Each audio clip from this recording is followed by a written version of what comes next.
అగ్నిపూలు రచన ఎద్దనపూడి సులోచనారాణి గారు. చదువుతున్నది దేవి. 9వ ఎపిసోడ్. భవానీ చెయ్యి పట్టి లోపలికి లాగింది. కంఠం 2 చేతులతో దొరకబుచ్చుకొని తలని గోడకేసి కొట్టసాగింది. నాకు చెప్పకుండా ఎందుకు చేశావు ఈ పని? నువ్వు వాడి భార్యగా ఉండడానికి వీల్లేదు. నిన్ను చంపి నేను చస్తాను. దానికి విరుగుడు ఇదే. ఆవిడ చేతులకి పిచ్చి బలం వచ్చేసింది. ఇంకో 2 నిమిషాలు భవానీ కంఠం ఆవిడ చేతుల్లో ఉంటే భవానీకి మృత్యు తప్పేదే కాదు.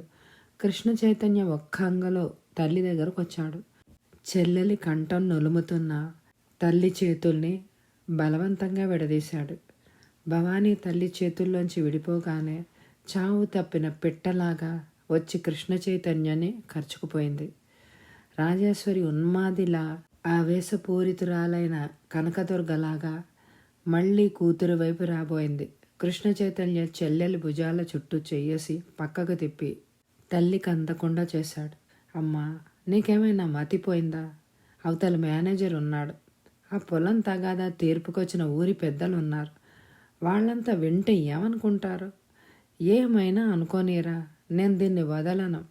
కృష్ణ చైతన్య మళ్ళీ చెల్లెలి దగ్గరికి రాబోతున్న తల్లిని చేత్తోనే దూరంగా ఆపేశాడు. భవానీ, నువ్వెళ్ళు. చెల్లెల్ని గుమ్మం వైపు నెట్టాడు. భవానీ వలని తెంచుకున్న లేడి పిల్లలాగా బ్రతుకు జీవుడా అనుకుంటూ ఆ గదిలోంచి బయటికి పరిగెత్తింది. కృష్ణ చైతన్య ఆ గది తలుపులు మూసేశాడు. రాజేశ్వరి కళ్ళు ఎర్ర చేసింది. కృష్ణ, దారికి అడ్డులే, ఆ తలుపు తీ. అమ్మా, మీరు చెప్పిన మాటలు నేను ఎన్ని విన్నానో, ఈ ఒక్కసారి మీరు వినండి. నేనేది వినను. నా గుండెల్లో మంటలు నీకు తెలియదు. ఇదంతా ఈ ముసలావిడ పన్నాగం. ఆవిడ అనుకున్నది సాధించింది.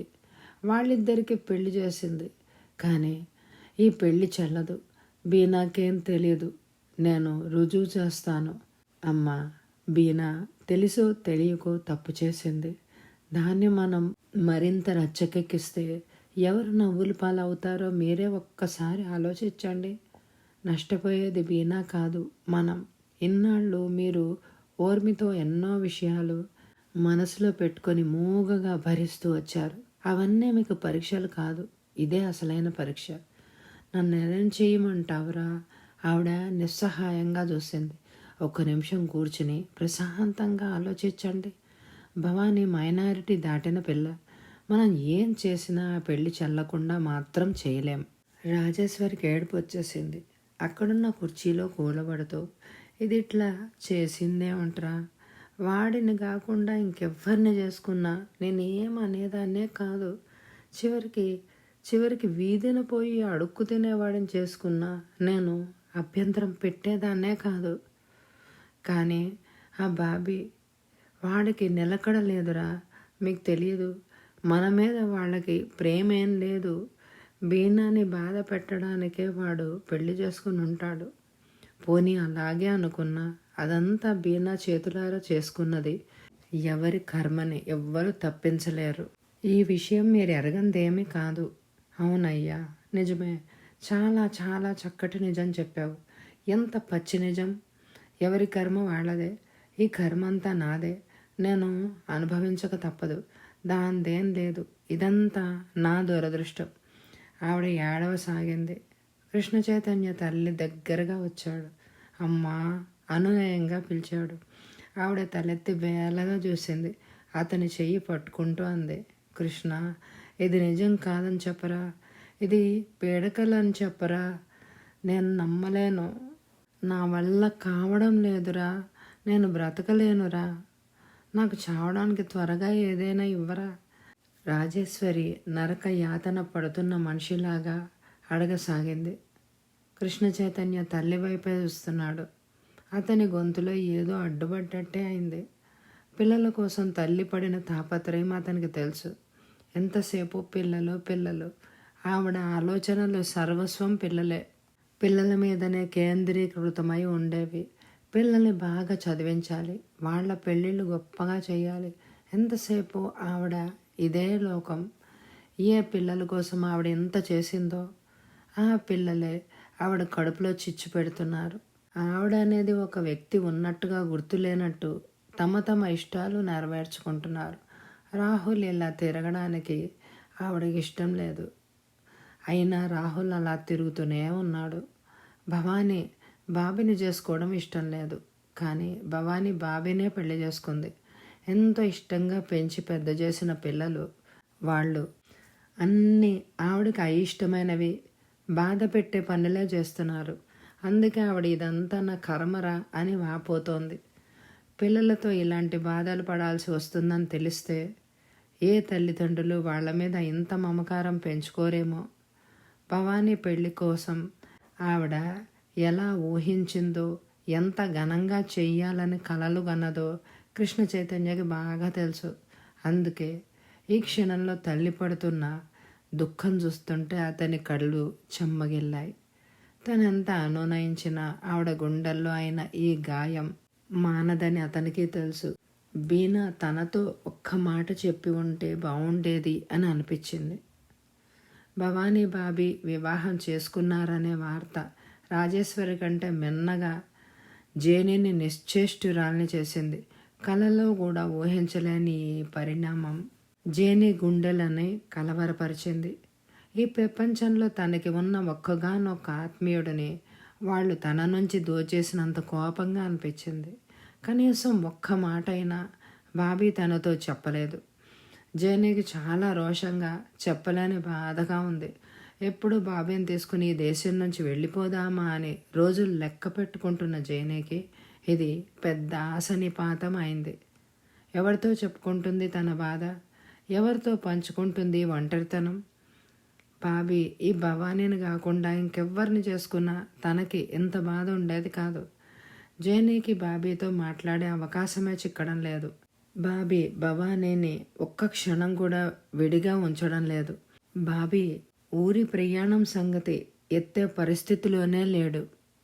కృష్ణ చైతన్య రిసెప్షన్ ఏర్పాటు చేశాడు. ఊర్లో వారు, భవానీ స్నేహితురాళ్ల దగ్గర బంధువులందరూ వచ్చారు.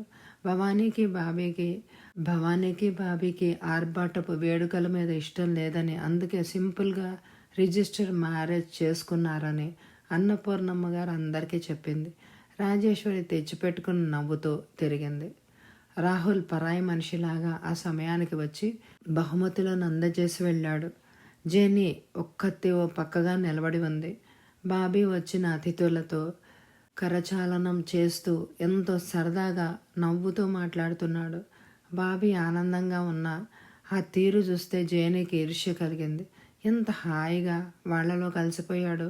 తన తల్లి తండ్రి అనేవాళ్ళు గుర్తున్నట్టే లేదు. ఇక్కడ ఒక్కదానివే నిలబడ్డామే. డాక్టర్ గారు దగ్గరకు వచ్చి పిలిచారు. జేనీ బేలగా తన వైపు చూసింది. ఆయన భుజాల చుట్టూ చెయ్యి వేసి, జేనీ చూడు, బాబీ భవానీతో ఈడు జోడుగా ఉన్నారు కదూ. జేనీ మాట్లాడలేదు. ఇంతలో కృష్ణ చైతన్య అక్కడికి వచ్చాడు. డాక్టర్, వీళ్ళు ఈ వివాహం ఎలా ఆమోదించారో నాకు ఆశ్చర్యంగా ఉంది అంది జేనీ. ఎందుకని? వీళ్ళ కుటుంబాల్లో పట్టింపులు చాలా ఎక్కువ కదా. విదేశీయులతో వివాహాలు వీళ్ళకి నచ్చవు కదా. కృష్ణ చైతన్య వినాలనే అంది జైని. అలా అని ఎవరు చెప్పారు అన్నాడు డాక్టర్. వేరెవరో చెప్పాలా డాక్టర్? మా అమ్మకి ఇంట్లో జరిగిన పరాభవం మేము ఎరగందే కాదు. జేనీ చూపులు వాడిగా అతని మీద నిలిచాయి. జేనీ, అవన్నీ ఇప్పుడెందుకు? డాక్టర్ వారించబోయారు. ఇప్పుడు కాకపోతే ఇంకెప్పుడు అడగండి డాక్టర్. మా అమ్మ పనికిరాని వేళకి మా అన్న ఎలా పనికొచ్చాడు? ఆ మాటలకి ఇది సందర్భం కాదు జేనీ, ఆయన మందలింపుగా అన్నారు. మీరు సమాధానం చెప్పలేరు డాక్టర్. కానీ నాకు తెలుసు, మా అమ్మ అంటే పరాయి పిల్ల, ఆడపిల్ల. అవలీలగా అవతలకి తోసేశారు. వీళ్ళకి బాధ ఏమీ అనిపించలేదు. ఇప్పుడు ఈ పని చేసింది వీళ్ళమ్మాయి కాబట్టి కడుపులో పెట్టుకొని దాచుకున్నారు. వీళ్ళకి చెప్పకుండా పెళ్లి చేసుకున్నా కోటగోడలాగా అందరూ అండగా నిలబడి ఇది తమ ఆధ్వర్యంలోనే జరిగినట్టుగా గొప్పలు చెప్పుకుంటున్నారు. డాక్టర్ గారు గాబరాగా కృష్ణ చైతన్య వైపు చూస్తున్నారు. కానీ అతని పెదవుల మీద చిరునవ్వు చెక్కు చెదరలేదు. చిన్న పిల్ల సందర్భం తెలియకుండా మాట్లాడిన మాటలను విన్నట్టుగా ఆమె వైపు తదేకంగా చూస్తూ ఆ మాటలు వింటున్నారు. జేనీకి పెళ్ళి ఇష్టం లేదు డాక్టర్, అందుకే అలా అంటోంది. భవాన్ని పెళ్లి చేసుకున్న వ్యక్తి పరాయివాడు కాదు. అర్హత లేనివాడు అయితే తప్పకుండా వెలివేసి దూరంగా ఉంచేవాళ్ళమే. బాబీ మావాడే. అందుకే ఇద్దరికి కోట గోడలాగా అండగా నిలబడ్డాం. జేనీకి నా అనేవాళ్ళు ఆత్మీయత ఏమిటో అర్థం కాదు. క్షమించడం అంటే ఏమిటో తెలియదు. అతని మాటలు సున్నితంగా ఎదురు దెబ్బ తీస్తున్నట్టుగా వాడిగా వచ్చాయి. ప్రేమించే హృదయానికే క్షమించే సహనం ఉంటుంది. జేనీకి ఎవరైనా ప్రేమించడం అంటే ఏమిటో నేర్పాలి కృష్ణ అన్నారు డాక్టర్ గారు నవ్వుతూ. అదే సమయంలో రాహుల్తో మరొక స్నేహితుడు అంటున్నాడు, నేను పొరపడడం లేదు కదా రాహు, ఈ బాబీ నాకు తెలుసు. కిందటి సంవత్సరం గోవాలో నేను చూశాను. నాన్ సెన్స్, నువ్వు ఎవరిని చూసి ఎవరనుకుంటున్నావో. అతను ఇండియా రావడం ఇదే ప్రథమం కాదు. పోనీ నేను పొరపడ్డాను అని అనుకుంటే మా అన్నయ్యని అడుగు. అన్నయ్య వాళ్ళందరినీ ఫోటోలు తీశాడు. ఇతను ఇంకో ఇద్దరు కలిసి వచ్చారు. టూరిస్టులమని చెప్పారు. బాబీ ఇంతవరకు ఇండియా వచ్చినట్టు నాకు చెప్పలేదే. మేము మొన్న గోవా వెళ్ళాం, అప్పుడు కూడా ఏమీ అనలేదే. రాహుల్ ఆలోచనగా అన్నాడు. కానీ అతని కళ్ళ ముందు గోవాలో బాబీ చెప్పకుండా వెళ్ళిపోయి మర్నాడు సాయంత్రం వచ్చి, సారీ, వాకింగ్కి వెళ్ళి దోవ తప్పిపోయాను రాహు, రాత్రంతా చెట్టు కింద గడిపాను అనడం గుర్తుకొచ్చింది. బాబీ కోసం ఎవరెవరో వస్తూ వెళ్తూ ఉంటారు. బాబీ కూడా తెలిసిన వాళ్ళంటూ ఎక్కడెక్కడికో వెళ్ళి వస్తుంటాడు. వినోద్ అనే ఫ్రెండ్ అబద్ధాలు, కల్పిత కథలు చెప్పే మనిషియే కాదు. రాహుల్ అతన్ని తీసుకొని సరాసరి బాబీ దగ్గరికి వెళ్ళాడు. హాయ్ బాబీ అన్నాడు వినోద్. హాయ్. బాబీ ముఖం అతన్ని చూడగానే వెలవెలపోయింది. రాహుల్కి వినోద్ చెప్పిన సంగతి నిజమే అయి ఉంటుందని నిర్ధారణ అయింది. ఇంతలో తల్లి ఎవరినో తీసుకుని అక్కడికి వచ్చింది. రాహుల్ మౌనంగా అక్కడి నుంచి వెనక్కు తిరిగి వచ్చేసాడు. జేనీ బట్టలు సర్దుకుంటోంది. బాబీ లోపలికి వచ్చాడు. జేనీ అడుగుల చెప్పుడు బట్టి బాబీ అనుగ్రహించింది. బాబీ, నేను రేపు ఉదయం హైదరాబాద్ వెళ్తున్నాను. బాబీ చెక్కుతుడైనట్లుగా చూశాడు. ఎందుకు అన్నాడు. అక్కడి నుంచి వెళ్ళిపోతాను. బాబీ ఒక్కంగలో దగ్గరకు వచ్చాడు. జేనీ, ఏమిటి తొందరపాట? మనం ఎన్ని రోజులు ఉందామని అసలు అనుకోలేదు. 2 వారాలు అనుకొని వచ్చి దాదాపు 2 నెలలు ఉన్నాం. ఇంకో నెల మనకి వ్యవధి ఉంది. ఉండని చాలు. ఇండియా అంటే నాకు విసుగు పుట్టింది. అసలు నాకు ఇక్కడ రాకుండా ఉంటే బాగుండు అని ఎంతో అనిపిస్తోంది. 1 నెల ఆగు జేనీ, నేను వచ్చేస్తాను. నువ్వు ఒక్కదానివి ఎలా వెళ్తావు? నువ్వు నాతో చెప్పకుండా ఎప్పుడు పెళ్లి చేసుకున్నావో నేను అప్పుడే ఒంటరినైపోయాను. సారీ, చెప్పాను కదా. కొన్నిటిని క్షమించగలం బాబీ, కానీ కొన్నిటిని క్షమించాలని అనుకున్నా క్షమించలేం. నువ్వు కావాలని వాళ్ళందరితో సంబంధం ముడివేసుకున్నావు. ఇక్కడ నీకు ఒంటరితనం ఏమీ లేదు. చూస్తున్నావుగా, కొత్త అల్లుడుగా నిన్ను వాళ్ళు బాగానే మర్యాదలు చేస్తున్నారు, విందులు తినిపిస్తున్నారు. వాళ్లలో నువ్వు ఒకడివి అయిపోయావు. చాలా సంతోషం. బాబీ వచ్చి ఆమె చేతులు పట్టుకున్నాడు. జేనీ, నా మీద నీకేదైనా కోపం ఉంటే ఎంతైనా అను, కానీ నువ్వు మాత్రం వెళ్ళిపోకు. 1 నెల ఓపిక పట్టు, నేను కూడా వచ్చేస్తాను. ఈ లోపల నా పని అయిపోతే ఇంకా ముందే వెళ్ళిపోదాం. బాబీ భుజాలు ఎగరేశాడు. అతడేం చెప్పేవాడో కానీ అంతలో భవానీ వచ్చింది. బావా, త్వరగా రా, కారు రెడీగా ఉంది. ఏంటి ఇంకా ఆలస్యం? వస్తున్నా. అతను ఆమె వైపు తిరిగాడు. జేనీ, ఈ పూట ఊరు వెళ్తున్నాను నేను వచ్చే వరకు వెళ్ళనని నాకు మాట ఇవ్వు. చేయి చాచాడు. జేనీ, నిన్ను కూడా మాతో రమ్మనంటే రానని అన్నావు కదూ. మేం ఢిల్లీ, ఆగ్రా అన్నీ చూడ్డానికి వెళ్తున్నాం. నువ్వు వస్తే బాగుండేది అంది భవానీ. థ్యాంక్ యూ, నాకు ఎక్కడికి రావాలని అనిపించడం లేదు అంది ఆమె. బీనా, నేను వస్తున్నాను పద అన్నాడు బాబీ. త్వరగా రా అంటూ భవానీ పరిగెత్తింది. బాబీ జేనీ దగ్గరగా వచ్చాడు. జేనీ, నువ్వు కాకుంటే ముందు వెళ్ళిపోతే నేను ఇక ఈ దేశం నుంచి బయట పడలేనేమో అని అనిపిస్తోంది. జేనీ కళ్ళు ప్రశ్నార్థకంగా అయ్యాయి. నాకు వీళ్ళందరూ ఉన్నారని అన్నావు. వీళ్ళెవ్వరూ నీలా నన్ను ప్రేమించరు. జేనీ ప్లీజ్, నువ్వు వెళ్ళకు. నేను త్వరగా తిరిగి వచ్చేస్తాను. ఈ లోపల భవానీ పాస్పోర్టు కూడా వచ్చేస్తుంది. మనం కలిసి వెళ్తాం. ఇక్కడ నన్ను వదిలేసి వెళ్ళకు జేనీ. నేను నీకు ఇంకేం చెప్పలేను అనేసి బాబీ గిరుక్కున వెనక్కు తిరిగి వెళ్ళిపోయాడు. ఆమె నిశ్చేష్టురాల్లా కూర్చుంది. బాబీ దేనికో భయపడుతున్నాడు. అది ఏమై ఉంటుంది? ఆమెకి మెల్లగా మాయ తెరలు విడిపోయినట్టుగా అర్థం కాసాగింది. ఆ ఇంట్లో ఎవ్వరి ఇష్టం లేకుండా, ఎవరితోనూ చెప్పకుండా బాబీ భవానీని పెళ్లి చేసుకున్నాడు. వాళ్ళు ఆమోదించినట్టే నటించారు. గ్రాండ్గా రిసెప్షన్ ఇచ్చారు. బాబీని అల్లుడుగా అతి మర్యాదగా చూస్తున్నారు. ప్రపంచానికి వాళ్ళు చాలా చాలా మంచివాళ్ళు. కానీ బాబీకి ఏ ఆపదైనా రావచ్చు. తన తల్లికి పట్టిన గతే పట్టొచ్చు. జేనీ శరీరం జలజరించింది. బాబీకి బహుశా ప్రమాదం ఏదో అర్థమయ్యే ఉంటుంది, అందుకే అలా అని ఉంటాడు. బాబీ లేకుండా నేను ఈ దేశం నుంచి వెళ్ళను అని నిర్ధారణ చేసుకుంది. ఇక్కడ ఉండడం చిరాగ్గానే ఉంది, కానీ బాబీ కోసం భరించక తప్పదు అని అనిపించింది. డాక్టర్ గారు రుక్మిణి గదిలోకి వచ్చారు.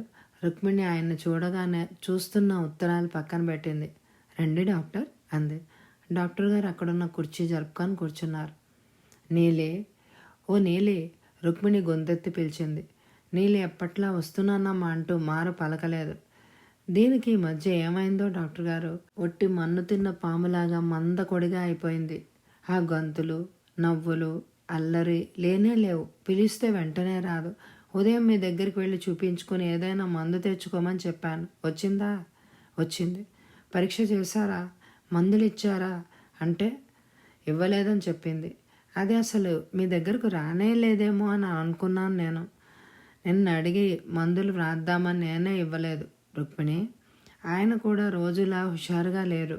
ఏమిటో భారం మోస్తున్నట్టుగా సీరియస్గా ఉన్నారు. అసలు దానికి సుస్థి అంటే? ఆయన వెంటనే జవాబు చెప్పలేదు. రుక్మిణి ఆదుర్దాగా చూసింది. డాక్టర్ గారు, నీలికి మందులకు నయం కాని వ్యాధి ఏమీ లేదు కదా? మీ మౌనం చూస్తుంటే నాకు భయం వేస్తోంది. అలాంటిది ఏదైనా ఉంటే త్వరగా చెప్పండి. డాక్టర్ గారు అప్పటికి కూడా మాట్లాడలేదు. చెప్పండి డాక్టర్ గారు, ఏమిటి అసలు? మీరు అలా ఎందుకున్నారు? నీలి విషయమేనమ్మా. నీకు ఎలా చెప్పాలో నాకు తెలియడం లేదు. నీలి విషయమా? ఏమైంది నీలికి? భగవంతుడా, నీలి లేకపోతే నాకు జీవితమే లేదు. అంతగా దాని మీద ఆధారపడి ఈ అవటి బ్రతుకు గడుపుతున్నాను. రుక్మిణి కళ్ళల్లో గిర్రున నీళ్లు తిరిగాయి.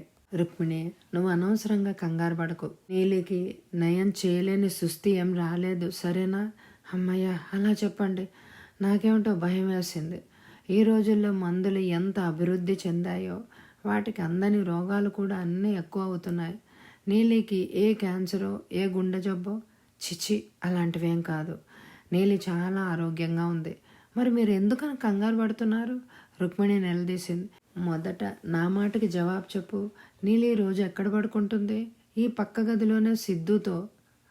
ఈ గదిలోకి ఆ గదిలోకి తలుపు ఎప్పుడు తీసే ఉంటుందా? సిద్ధు రాత్రివేళ కలవరిస్తుంటే వారు లేచి వెళ్ళి అక్కడే వాడితో పాటు వాడి మంచం మీద పడుకుంటారు. డాక్టర్ గారు ఆలోచనలో ఉండిపోయాడు. ఎందుకలా అడుగుతున్నారు అంది రుక్మిణి అనుమానంగా చూస్తూ. ఏం లేదు, ఊరికేనే. నీలి రాత్రివేళ ఇంకెక్కడికి వెళ్ళదుగా. ఏమైంది డాక్టర్? అసలు ఏం జరిగింది? జరగకూడదే జరిగింది రుక్కు. నీలి తల్లి కాబోతోంది. రుక్మిణి పిడుగు పడిన దానిలాగా చూడసాగింది. ఎంత ఆలోచించినా నాకు అర్థం కావడం లేదు. కృష్ణ చైతన్య నీలిని సొంత కూతురు కంటే మిన్నగా చూస్తాడు. అతన్ని మనం ఎలాంటి పరిస్థితుల్లోనూ అనుమానించలేం.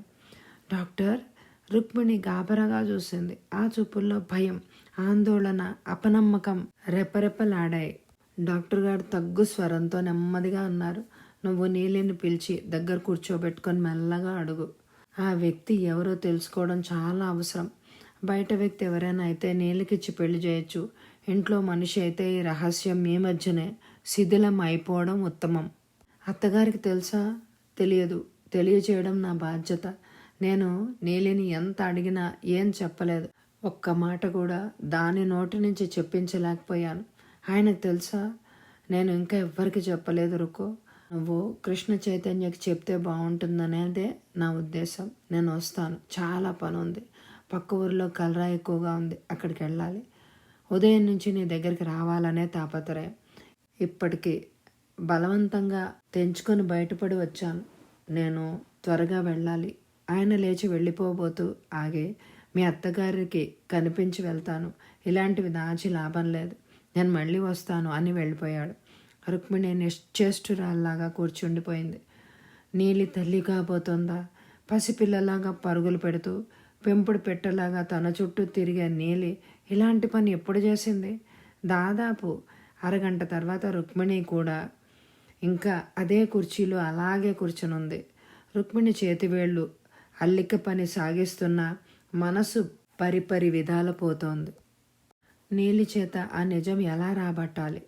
నీలి పెళ్లి చేసుకుని వెళ్ళిపోతే తనగతి ఏంటి అనే ఆలోచన సుడిగొండంలో చిక్కి గిరగిరా తిరుగుతున్న రుక్మిణి మనసు టైం అయింది అని ఆలోచించలేదు. ఇంతలో రాజేశ్వరి అక్కడికి వచ్చింది. ఆవిడ చూపులు క్రోధంగా ఉన్నాయి. ఆవిడ మూర్తి ఆగ్రహమూర్తి అయిన అప్పరకాళిలాగా ఉంది. విన్నావా డాక్టర్ గారు చెప్పిన శుభవార్త అంది.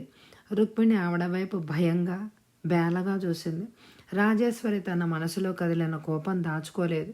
కోడల మీద విరుచుకు పడుతున్నట్టుగా అంది. నేను చెప్తే విన్నావా?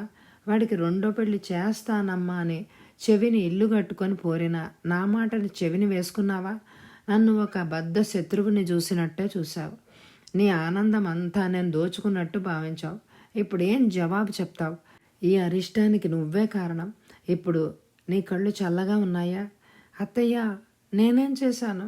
ఇంకా బుద్ధి లేకుండా ఏం చేశాను అని అడుగుతున్నావే? వాడు వయసులో ఉన్నాడు. వాడిని నువ్వు సుఖ పెట్టలేవు. రెండో పెళ్లి చేసుకోనియ్యవు. ఇలా పక్కదారులు పట్టాల్సిన కర్మ పట్టించావు. ఇప్పుడు ఇది నీకు చాలా బాగుంది కదూ.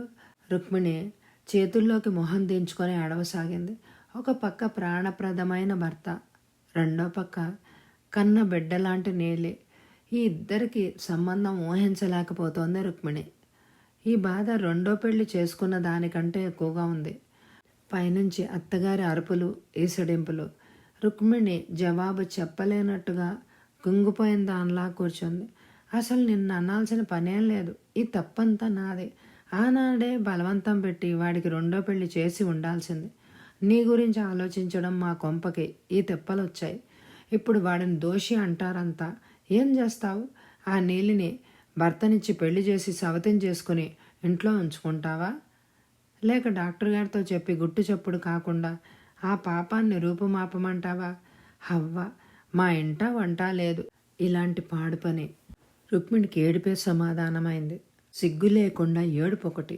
ఆ ఏడుపుతోనే వాడి మనసుకి సంకిళ్ళేశావు. ఇప్పుడు నువ్వే కాదు, నీతో పాటు మేమంతా కూడా ఏడుస్తూ కూర్చునే పరిస్థితి తెప్పించావు. చిచి! రాజేశ్వరి చీత్కారం చేసి అక్కడి నుంచి వెళ్ళిపోయింది.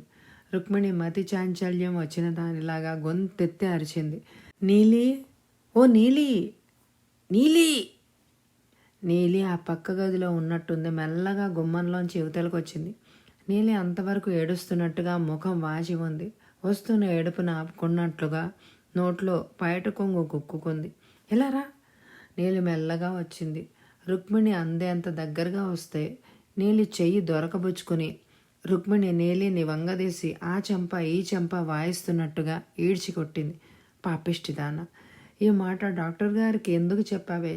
ముందు నాకే చెప్పకపోయావా? ఇద్దరం కలిసిళ్ళ చెరువులో దూకి ఉండేవాళ్ళం కదా. అందరికీ ఎందుకు తెలియనిచ్చావే? రుక్మిణి కొట్టడం అవ్వగానే మోకాళ్ల మీద కూలబడి రుక్మిణి ఒడిలో అమ్మా అంటూ తలదాచుకుంది. ఏంటే నీలి, ఎందుకు చేశావే ఈ పని? నీకు బుద్ధి లేకపోతే ఆయనకి ఎలా లేకపోయింది? మీరిద్దరూ నా కళ్ళు కప్పుతారని అనుకోలేదు నేను.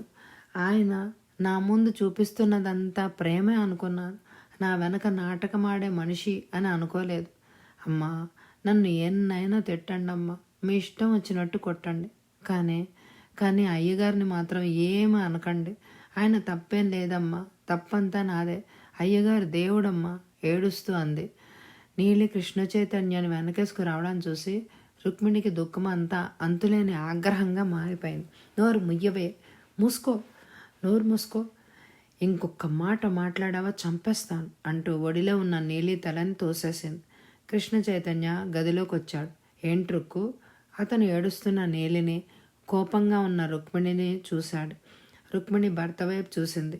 ఆ కళ్ళల్లో గాయపడిన హృదయం స్పష్టంగా కనిపిస్తోంది.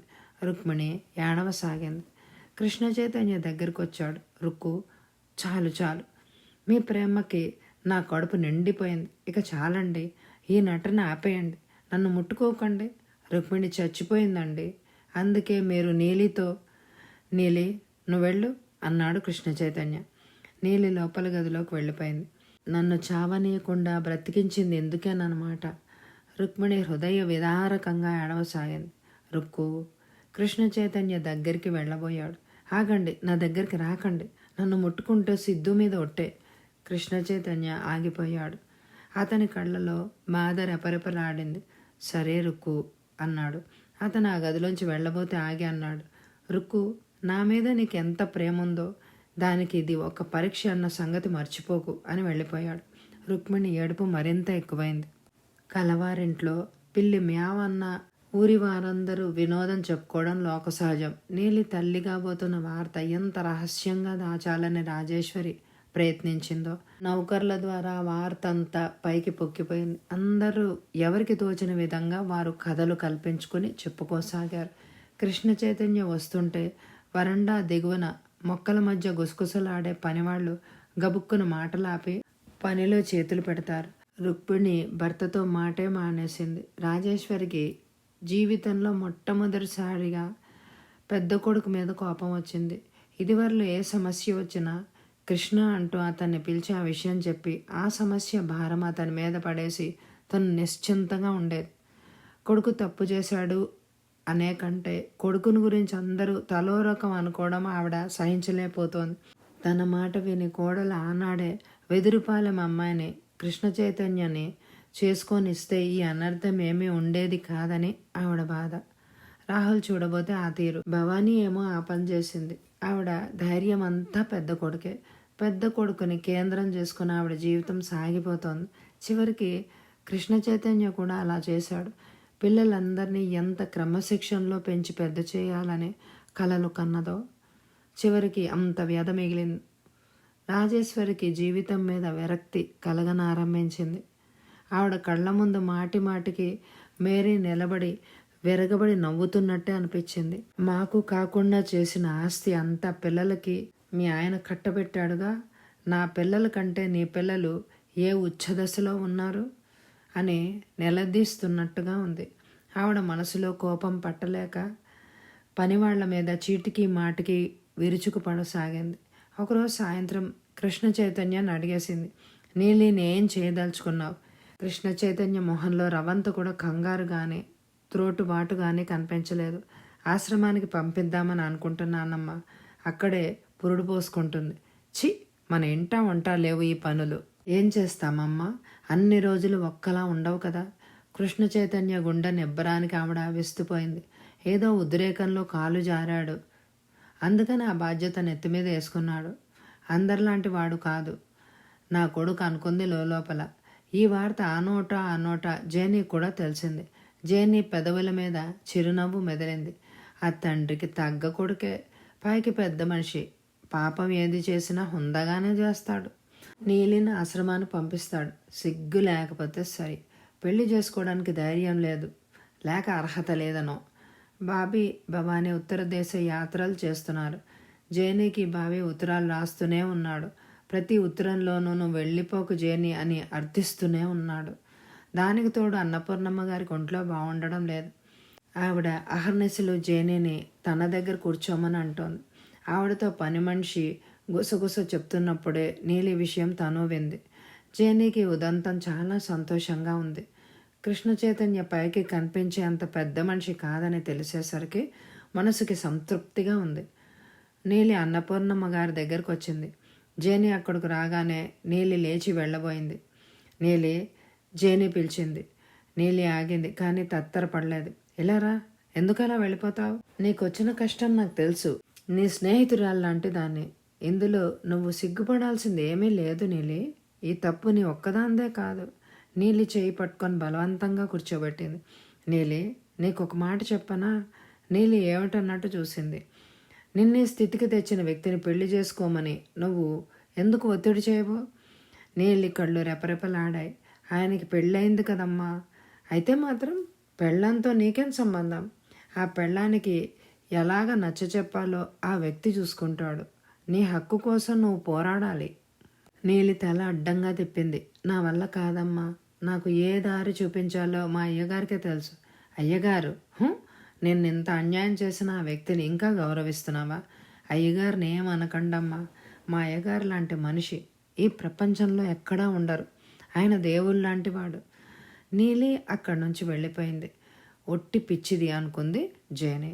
నీలిని రెచ్చగొట్టాలని, కృష్ణ చైతన్య మీదకి ఉసుగొల్పాలని ఎదురుచూసిన జేనీకి నీలి చాలా ఆశాభంగం కలిగించింది. ఇంత తప్పు చేసిన కృష్ణ చైతన్య ఏమి ఎరగనట్టుగా రవంత కూడా లజ్జ లేకుండా మామూలుగా తిరగడం జేనీకి చాలా వింతగా ఉంది. అవును, ఈ 4 గోడల మధ్య అతను మహారాజు, అతని మాటకి ఎదురేముంది అని అనుకుంది. కృష్ణ చైతన్య కారు దిగి లోపలికి వస్తున్నాడు. జేనీని చూడగానే హలో అన్నాడు. జేనీ క్షణంసేపు అతని వైపు చూసింది. ఆ చూపుల్లో ఎంతో తిరస్కార భావం ఉంది. జేనీ నిన్నొక మాట అడగాలి, ఎలారా? అతని గదిలోకి వెళ్తూ అన్నాడు. ఏమిటది? నిలబడిన చోటు నుంచి కదలకుండానే అడిగింది. ఇక్కడికి రా అర్థిస్తున్నట్టు పిలిచాడు. ఇక్కడ ఉండి వినగలను. అతనే 2 అడుగులు వేసి జేనీ దగ్గరగా వచ్చాడు. బాబీ ఇదివరకు ఎప్పుడైనా ఇండియా వచ్చాడా? నాన్ సెన్స్, వాడెప్పుడు రాలేదు. ఈ అబద్ధాలు ఎవరు చెప్పారు మీకు? వాడు ఇంత క్రితం ఇండియా రానే లేదు. వచ్చాడు జేనీ. రాహుల్ ఎంక్వైరీ చేశాడు. బహుశా నీకు తెలియదేమో, కిందటి సంవత్సరం ఫిబ్రవరిలో గోవాలో తాగి గొడవ చేసి 2 రోజులు జైల్లో కూడా ఉన్నాడు. జేనీ ముఖం వెలవెలపోయింది. అబద్ధం! అలా నేను కూడా అనుకున్నాను. జేనీ, ఇదిగో ఇవి అబద్ధం కాదని రుజువు చేస్తున్నాయి. చేతిలో కాగితాలు చూపించాడు. ఇంతలో మేనేజర్ కంగారుగా పరిగెత్తుకుంటూ వచ్చినట్టుగా వచ్చాడు. సార్, ట్రంకాలు వచ్చింది, భవానీ చేసింది. ఏమిటట? మీరే కావాలంటోంది. కృష్ణ చైతన్య వెళ్ళాడు. అతను ఆఫీస్ గదిలో ఫోన్ మాట్లాడడం జేనీకి వినిపిస్తూనే ఉంది. హలో బీనా, ఏంటి అరెస్టా? ఎప్పుడు? ఎందుకు చేశారు? నువ్వేం కంగారు పడకు, మన లాయర్ గారికి ఫోన్ చేస్తాను, ఆయన నీ దగ్గరకు వస్తారు. నువ్వు పోలీసులతో ఏం మాట్లాడద్దు. బాబీని కూడా లాయర్ గారు వచ్చే వరకు ఏమి మాట్లాడొద్దని చెప్పు. కంగారు పడకు. నేను మేనేజర్ గారు ఇప్పుడే బయలుదేరి వస్తున్నాం. వరండా దిగి వెళ్ళబోతున్న జేనీ ఆగిపోయింది. అరెస్టా? ఎవరు? ఎక్కడ? జేనీ ప్రశ్నార్థకంగా చూస్తూ నిలబడింది. మేనేజరు కృష్ణ చైతన్య ఆఫీస్ గదిలో నుంచి బయటకు వచ్చాడు. డ్రైవర్ కారు సిద్ధం చేయి, హైదరాబాద్ వెళ్ళాలి, అర్జెంట్ అనేసి రాజేశ్వరి గది వైపు పరిగెత్తాడు. కృష్ణ చైతన్య గదిలోంచి బయటకు వచ్చాడు. అతని ముఖం ఆందోళనమయంగా ఉంది. ఎవరిని అరెస్ట్ చేసింది? జేనీ అడగకుండా ఉండలేకపోయింది. బాబీని పోలీసులు అరెస్ట్ చేశారట. బాబీనా? ఎందుకు? నాకు తెలియదు. నేను ఇప్పుడే హైదరాబాద్ వెళ్తున్నాను. అతను చకచకా మెట్లెక్కి పైకి వెళ్ళిపోయాడు. 10 నిమిషాలలో ప్రయాణానికి సిద్ధమైనట్టు తిరిగి వచ్చాడు. అప్పటికి రాజేశ్వరి వరండాలోకి వచ్చింది. కృష్ణ, ఏమిట్రా ఈ అనర్థం? ఈ ఇంటికి ఏదో శని పట్టింది. బాధపడకమ్మా, జరగవలసిన వాటిని మనం ఆపలేం. రేపు ఉదయం నీకు ఫోన్ చేస్తాను. జేనీ 2 అడుగులు వేసింది. నేను మీతో వస్తాను. వద్దు జేనీ, నేను రేపు వచ్చేస్తానుగా, అవసరమైతే నువ్వు వద్దు గాని అన్నాడు కృష్ణ చైతన్య కారులో కూర్చుంటూ. జేనీ మరొక మాట మాట్లాడే అవకాశం లేకుండా కారు వెళ్ళిపోయింది. వరండాలో జేనీ రాజేశ్వరి ఇద్దరు నిలబడ్డారు. కారు వెళ్ళిపోగానే ఇద్దరు మొహాలు చూసుకున్నారు. రాజేశ్వరి చూపులు తీక్షణంగా ఉన్నాయి. జేనీ చూపులు నిర్లక్ష్యంగా ఉన్నాయి. ఈ ఇంటికి శనిలా వచ్చారు. రాజేశ్వరి విసురుగా అనేసి వెళ్ళిపోయింది. జేనీ అక్కడ స్తంభానికి చారగిలపడి నిలబడింది. బాబీకి ఏమైంది? పోలీసులు ఎందుకు అరెస్ట్ చేశారు? జేనీ మనసంతా ప్రశ్నల పరంపరగా ఉంది. ఎదురుగా ఆకాశంలో గోరుతో గీసిన రేఖలాగా చంద్రోదయమైంది. జేనీ దానివైపే చూస్తోంది. భగవంతుడా, అసలు మేము ఇండియా ఎందుకు వచ్చాం? జేనీ కళ్ళల్లో నీళ్లు తిరిగాయి. జేనీ మనసు చాలా కలత చెందినప్పుడు తల్లి డైరీ తీసి చదవడం అలవాటు. వరండాలో నుంచి గెస్ట్ హౌస్లోకి వచ్చి జేనీ తన గదిలో లైట్ వేసింది. మంచం పక్కనున్న టేబుల్ సొరుగులాగింది. అందులో చేయి పెట్టిన జేనీకి డైరీ చేతికి తగలలేదు. జేనీ సొరుగు బాగా లాగి చూసింది. డైరీ అక్కడ లేదు. వచ్చి దిండు కింద వెతికింది. పరుపు కింద చూసింది. పుస్తకాలు తీసి వాటి మధ్యన చూసింది. ఎక్కడా డైరీ కనిపించలేదు. ఒక నిమిషం ఆలోచనగా నిలబడిపోయింది. డైరీ ఏమైంది? ఎక్కడ పెట్టింది తను? ఆఖరిసారి బాబీ బీనా పెళ్లి రిసెప్షన్ రోజని చదివింది. అప్పుడు ఈ డ్రాయర్ సొరుగు లాగి ఇందులోనే పెట్టింది. తనకి బాగా గుర్తు. ఈ మధ్య తీసి మళ్ళీ చదవలేదు. ఏమై ఉంటుంది? ఆ గదిలో పని మనిషి అన్నపూర్ణమ్మ గారు తప్ప ఎవరూ రారే. జేనే గదిలో ప్రతి అంగుళం గాలించినట్టుగా వెతికింది. ఎక్కడా కనిపించలేదు. జేనీ పెదవి నములుతూ నిలబడిపోయింది. ఏమై ఉంటుంది? ఎవరైనా తీయలేదు కదా? ఎవరిది ఇస్తారు? ఎవరికి కావాలి అది? జేనీ మనసులో భయం లాంటిది ప్రారంభమైంది. తనకి ఊహ తెలిసినప్పటి నుంచి ఒక్కరోజు కూడా ఆ డైరీని విడిచి ఉండలేదు. జేనీలో నుంచి ఎవరో ప్రాణం అపహరించినంత బాధగా అనిపించసాగింది. మళ్ళీ వెతికింది. అలసిపోయిన జేనీ కుర్చీలో కూలబడింది. లాభం లేదు. ఆ డైరీ ఎవరో దొంగిలించారు. ఎవరికి కావాల్సి వచ్చింది? జేనీ కుర్చీలోంచి లేచింది. గబగబా గెస్ట్ హౌస్ దాటి అన్నపూర్ణమ్మ గారి గదిలోకి పరిగెత్తింది. నాని, నా డైరీ ఎవరైనా తీశారా అంది ఒగరుస్తున్నట్టుగా. డైరీయా? ఏ డైరీ అమ్మా? మా అమ్మ వ్రాసిన డైరీ. నాకు తెలియదు తల్లి. నా గదిలోకి ఎవరైనా వెళ్ళారా? ఎవ్వరూ వెళ్ళలేదే అన్నపూర్ణమ్మ గారు గుర్తు చేసుకుంది. అన్నట్టు మర్చిపోయాను. 4 రోజుల క్రితం నువ్వు డాక్టర్ గారి ఇంటికి వెళ్ళినప్పుడు కృష్ణ చైతన్య స్నేహితులు ఎవరో వచ్చారు. వాళ్ళకి ఇల్లు చూపిస్తూ ఆ గెస్ట్ హౌస్లోకి వెళ్ళారు. అంతకు మినహా ఇంకెవ్వరూ వెళ్ళలేదే జేనీ గుర్తు చేసుకుంది. కానీ డాక్టర్ గారి ఇంటికి ఎప్పుడు వెళ్ళినా తను డ్రాయర్ తాళం వేసే వెళ్ళేదే. డ్రాయర్ తాళం చెవి ఇంకోటి ఉందా నానే? ఉండే ఉంటుంది. ఈ ఇంట్లో అన్ని తాళాల చెవులు కృష్ణ చైతన్య దగ్గర ఒక గుత్తి ఉంటాయి. డైరీయేనా? ఇంకేమైనా నగలు కూడా కనిపించడం లేదా? అన్నపూర్ణమ్మ గారు అడిగింది. డైరీ ఒక్కటే కనిపించడం లేదు. కానీ అది నా నగల కన్నా, బట్టల కన్నా, చివరికి నా ప్రాణం కన్నా విలువైంది నాని. జేనీ గొంతులో ఏదో అడ్డుపడ్డట్టే అయిపోయింది. డైరీ అయితే ఎవరేం చేసుకుంటారమ్మా? కృష్ణన్ రాని అడుగుదాం. వాడి దగ్గర ఉంటే అతి జాగ్రత్తగానే ఉంటుంది. జేనీ ఉస్సూరంటూ గెస్ట్ హౌస్లోకి తిరిగి వచ్చింది. డైరీ కృష్ణ చైతన్య తీశాడా? అది అతని చేతుల్లోకి వెళ్ళిందా? దొంగల రహస్యంగా తీయాల్సిన కర్మ పట్టింది. కావాలని అడిగితే తనే ఇచ్చేదిగా. ఇదివరలో ఓసారి అతను రాత్రి వేళలో ఆ డైరీ చదువుతుండగా రావడం, ఆ పుస్తకం ఏమిటి అని అడిగిన సంఘటన గుర్తొచ్చింది. అంటే అప్పటి నుంచి అతని దృష్టి దాని మీద ఉందన్నమాట. తనకి మాట మాత్రం చెప్పలేదే. జేనీ అలాగే కూర్చునుంది. తన రహస్యం చదివిన కృష్ణ చైతన్య మీద జేనీకి అంతులేని ఆగ్రహం కలిగింది. ఏం చెయ్యాలి అతన్ని? జేనీ కంటి మీద కొనుకే రాలేదు. తల్లికి గుర్తుగా తనకెంతో ప్రియమైన ఆ డైరీ మళ్ళా కళ్ళారా చూసే వరకు జేనీకి ప్రాణం కుదుట పడనట్టుగా ఉంది. తెల్లవారింది. సాయంత్రమైంది. జేనీ లేచింది. తండ్రి సమాధి దగ్గరికి వెళ్ళింది. డాడీ, నేను ఇక్కడికి రావడమే ఒక పెద్ద పొరపాటు అని అనుకుని పశ్చాత్తాపపడింది. జేనీ సమాధి నుంచి డాక్టర్ గారు ఇంటికి వచ్చింది. డాక్టర్ గారు ఊరు వెళ్ళడానికి సిద్ధంగా ఉన్నారు. గోవింద్ మెడికల్ బ్యాగ్ తీసుకొని బయలుదేరాడు. నువ్వు పద గోవిందు, నేను జేనీని ఇంటి దగ్గర దింపొస్తాను అన్నారు ఆయన. గోవింద్ చేతిలో ఉన్న తుపాకీ ఆయనకు అందించి తాను వెళ్ళిపోయాడు. జేనీ ఆ తుపాకీ తీసుకుంది. గోవింద్ నీకు తుపాకీ పేల్చడం బాగా నేర్పానని చెప్పాడు. నిజమేనా జేనీ అన్నారు ఆయన. చూస్తారా మీరు? జేనీ ఆ తుపాకీ గురిపెట్టింది. సాయంకాలం నేరెండలో ఇంటి ముందున్న వేప చెట్టు మీద గువ్వల జంట వైపు తిరిగింది. తుపాకీ డామ్మని పేలింది. గువ్వల జంటలో ఒకటి కిందకు టప్మని పడింది. మరొకటి రెక్కలు టపటపలాడిస్తూ కీచుమని అరుస్తూ ఎగరసాగింది. వెరీ గుడ్ జేనీ, ఎంత బాగా నేర్చుకున్నావని నాకు తెలియదు సుమా, తుపాకీ తీసుకుంటూ అన్నారు ఆయన. జేనీ నేలవాలిన గువ్వనే కన్నార్పకుండా చూస్తోంది. ప్రతీకారం అనేది హింసతో కూడిన చర్యే. కానీ పగబట్టిన మనసుకి ఆ ప్రతీకారం తీర్చుకోవడమే మంచి గంధం లేపనంలాగా చల్లగా శాంతిగా ఉంటుంది. పదజేని అన్నారాయన. ఇద్దరూ నడక సాగించారు. డాక్టర్, బాబీ అరెస్ట్ అయ్యాట మెల్లన్న స్వరంతో అంది జేని. అవునట, విన్నాను. నాకు కూడా ఆశ్చర్యంగా ఉంది అన్నారాయన. వాడేం తప్పు చేసి ఉండడు. ఎవరో కావాలని ఈ ఇబ్బందుల్లో ఎరికించి ఉంటారు అని అనుకుంటున్నాను. బాబీ మీద అంత కక్ష ఎవరికుందంటావు? తెలియదు. అది తెలుసుకోవాలనే తప్పిస్తున్నాను నేను అంది జేని. డాక్టర్ గారు జేని భుజం తట్టారు. డాక్టర్ గారు అన్నపూర్ణమ్మ గారి దగ్గర కూర్చున్నారు. ఈ పూట మీరు బాగానే ఉన్నారు. ఆ మందులు ఇంకా 4-5 రోజులు వాడండి, అదే తగ్గుతుంది అన్నారు. మందులు అనారోగ్యం తగ్గిస్తాయే కానీ ఆయుర్దాయాన్ని పొయ్యవుగా డాక్టర్ అందావిడ. అనారోగ్యం తగ్గడం అంటే ఆయుర్దాయం పెరగడం అన్నమాటేగా అన్నారు ఆయన. ఇంతలో పని మనిషి వచ్చాడు. అమ్మగారు మిమ్మల్ని పిలుస్తున్నారు అన్నాడు. డాక్టర్ గారు లేచి వెళ్ళాడు. ఆయన వెళ్ళిన 10 నిమిషాలకే కృష్ణ చైతన్య కారు ఆగింది.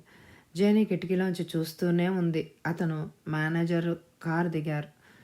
కృష్ణ చైతన్య సరాసరి రాజేశ్వరి గదిలోకి వెళ్ళాడు. జేనీ వరండాలోకి వచ్చింది. బాబీ సంగతి ఏమైంది? ఆఫీస్ గదిలోకి వెళ్తున్న మేనేజర్ గారిని అడిగింది. ఆయన ఆగారు. బాబీ ఎక్కడ? జేని ఆదుర్దాగా రెట్టిస్తున్నట్టుగా అడిగింది. జైల్లో ఉన్నాడమ్మా. జైల్లోనా? ఎందుకు? అతను ఏదో కేసులో ఇరుక్కున్నాడు. విడిపించడం కష్టమే, చాలా పెద్ద కేసే. ఆయన ఆఫీస్ గదిలోకి వెళ్ళిపోయాడు. జేని స్థాణువులాగా నిలబడిపోయింది. మరి వచ్చే ఎపిసోడ్లో ఆ కేసు నిజంగా అతను చేసిన నేరమా లేదా ఎవరైనా కల్పిస్తారా? ఇవన్నీ తెలియాలంటే ఈ ఎపిసోడ్ని తప్పకుండా లైక్ చేయండి. వచ్చే ఎపిసోడ్లో తెలుసుకుందరు. కానీ మరి తప్పకుండా లైక్ చేయండి. ఈ నవల మీద మీ అభిప్రాయాన్ని కామెంట్ ద్వారా నాకు తెలియచేయండి. Thank you very much my dear friends.